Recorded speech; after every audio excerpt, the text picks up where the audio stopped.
idea es presentar algunos elementos que hacen a esto de las políticas culturales en el territorio, enfocado en la Dirección Nacional de Cultura como un ejemplo de política institucional, obviamente, a nivel de políticas culturales nacionales, más allá de que la Dirección Nacional de Cultura obviamente tiene su desarrollo también en vinculación con políticas más locales, digamos, ¿no? Bueno, en principio algunos elementos que hay que tener presente para esto de poder ir afinando esta conceptualización de políticas en territorio. Obviamente uno de los puntos centrales es tener presente qué es el territorio, más allá de su elemento físico per se. Es fundamental entender que es un espacio de subjetividades y de objetividades donde se desarrolla la vida cotidiana de un conjunto de personas, de ciudadanos, y eso es lo que hace también a esta lógica y a esta construcción de mirada sobre el territorio. Yo tomé una definición que a mí me interesa mucho, que es de Germán Rey. Esto es tomado del Compendio de Políticas Culturales de Colombia, que si algún día les interesa bicharlas, muy interesante, es prácticamente una guía de teléfono de lo grande que es, así que tienen tiempo para bichar. Y que va un poco por este lado, ¿no? Este tema de la especificación que tiene que ver con una concreción de políticas sectoriales específicas y habla de regiones, que también es un elemento importante a tener en cuenta. En Uruguay hubo unos primeros pasos de poder entender el territorio desde las regiones, regionalización en Uruguay. Hubo un trabajo de Felipe Arocena y equipo, digamos, que también es interesante si lo quieren bichar, que está, ahora se puede descargar en PDF, supongo.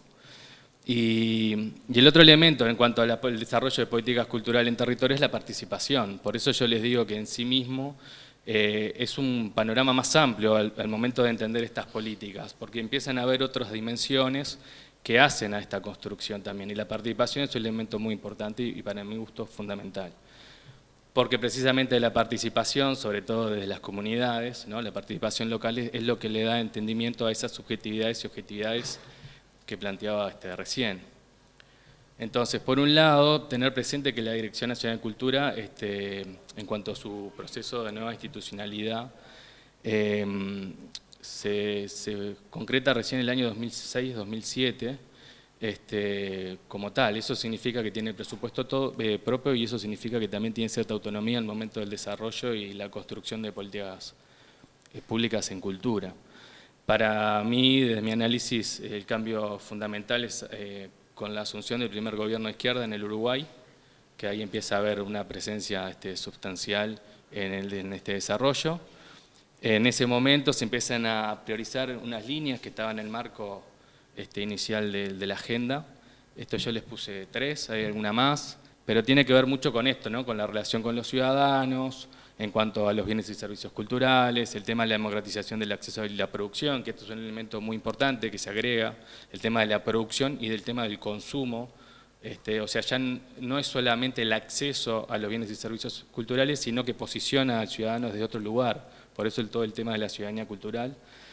Y el tema del fortalecimiento de esto, ¿no? De la institucionalidad, bueno, la descentralización. Tengamos en cuenta que estaba muy presente en esos primeros años la idea de la cultura como estrategia de desarrollo, que venía dado también desde otras líneas, no solo la parte de la cultura, con un fuerte apoyo en algunas líneas programáticas de la cooperación internacional, sobre todo la cooperación española, de agencias internacionales, que da fortalecimiento en esto de lo que es la cultura del desarrollo, ¿no? Este binomio cultura y desarrollo.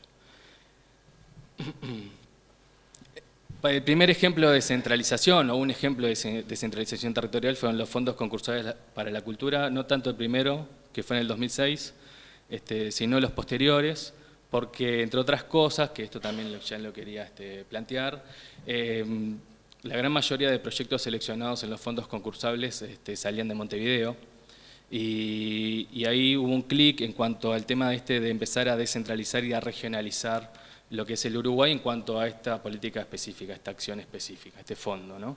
Entonces, otro elemento también que hace a las características propias de Uruguay, ¿no? Obviamente, tiene que ver con la centralidad que tiene Montevideo con respecto al resto del país, que no solamente en lo que tiene que ver con políticas públicas en cultura, sino en general, pero en este caso específico. más allá de que podemos discutir este tema de la descentralización y la centralización, porque también en el resto del país podemos encontrar ciertas centralidades, pero bueno, en cuestiones más macro, esta dualidad está muy presente. Esto es un ejemplo nomás en cuanto a la concentración de lo que tiene que ver Montevideo, en este caso en porcentaje de museos, con respecto al resto del país. Esto sucede lo mismo en otras líneas también, en las líneas que se les ocurra en cuanto a lo que tiene que ver en el campo de la cultura, que hace a esta concentración. Yo como ejercicio con mis estudiantes les digo un ejemplo que no son de Montevideo y les pregunto, bueno, ustedes en los lugares en los cuales están, que han nacido, ¿cuántos cines hay? ¿Cuántos teatros hay? ¿No? Es un poco la visibilización porque muchas veces naturalizamos, en este caso, este tipo de bienes y servicios culturales sin darnos cuenta del contexto en el cual nos encontramos. Pero a su vez les pregunto, bueno, ¿cuántos cines hay? Bien, hay uno seguramente, o dos, o ninguno, depende también del lugar. Y de esos cines, ¿cuándo funcionan? ¿No? Seguramente los fines de semana, o sea, viernes y sábado, quizás un domingo, y en muchos casos ni siquiera son todas las semanas. Eso también hace, más allá de la discusión que puede haber detrás, a este tema del desarrollo y de la participación en cuanto a bienes y servicios culturales. Esto, bueno, puse precisamente por el poco tiempo, pero después la idea es seguir dialogando, algunos actores claves que hacen también al territorio y al desarrollo de estas políticas. Obviamente, por un lado, el tema del gobierno-estado, lo puse así como binomio porque una cosa son las políticas de gobierno y otra cosa es lo que tiene que ver con las políticas de Estado, digamos las leyes, ¿no? Que trascienden al gobierno de turno, que eso también le da institucionalidad, le da un fortalecimiento, con respecto también al papel que cumple el gobierno dependiendo del momento en el cual se encuentre. Con distintos niveles de gestión, o sea, porque también hay distintos niveles de gestión, tiene que ver con lo local, con lo departamental, con lo nacional, con lo regional, porque muchas de las políticas que hay hoy día en el Uruguay responden a un contexto regional. O sea, las políticas, por ejemplo, los fondos concursales de cultura, obviamente, desde mi punto de vista, vienen de Chile, de los fondos concursales de Chile, y así con otros casos que son de ida y vuelta, digamos, porque tienen que ver con diálogos regionales en el desarrollo de políticas culturales. Y por otra parte, también con el marco internacional. La ciudadanía cultural no es algo que se le ocurrió a Uruguay de un día para el otro, sino que viene dado en un marco de discusión amplia. Yo creo que esto ya viene desde el Congreso Mundial de Políticas Culturales de México en el año 80.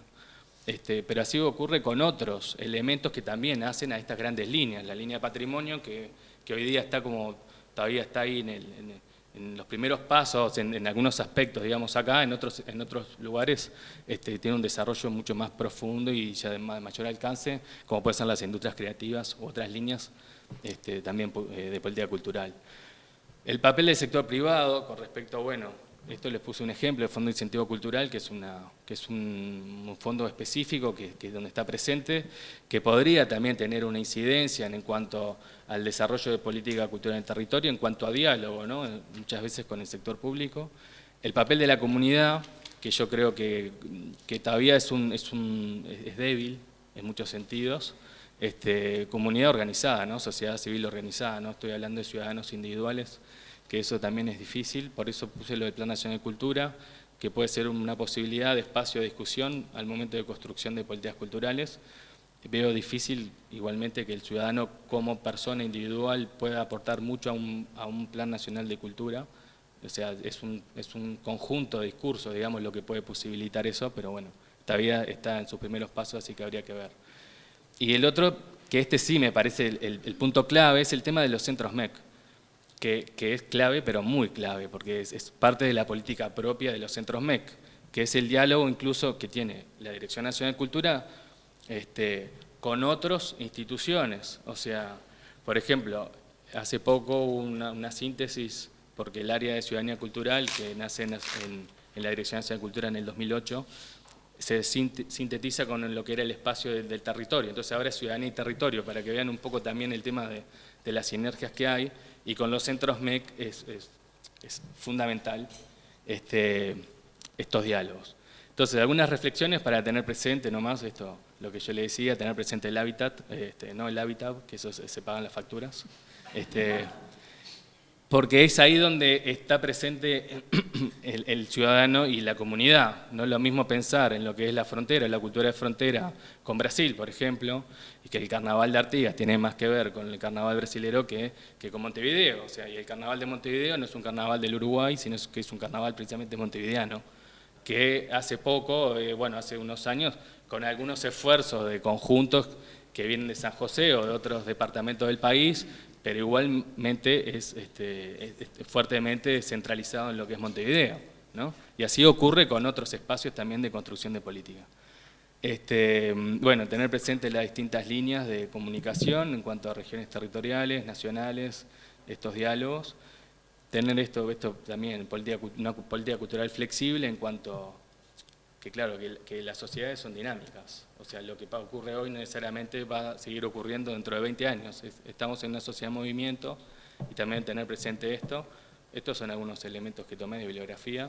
Y yo creo que esto sintetiza bien, y acá termino, un poco la importancia de las políticas culturales en el territorio, políticas culturales territoriales, que esto lo saqué de un libro que salió el año pasado de los centros MEC, que dice así: la descentralización y la priorización del trabajo en la gestión territorial se fue construyendo junto con la política. Actualmente todo lo que sucede en el territorio es decidido por las coordinaciones departamentales y equipos territoriales en estrecho vínculo con las redes locales. Lo que estaría bueno también es que esto fuera de ida y vuelta, que yo creo que sucede, en cuanto a que la comunidad pueda tener un papel más protagónico al momento de la construcción de la política cultural en el territorio. Bueno, por ahí. Muchas gracias.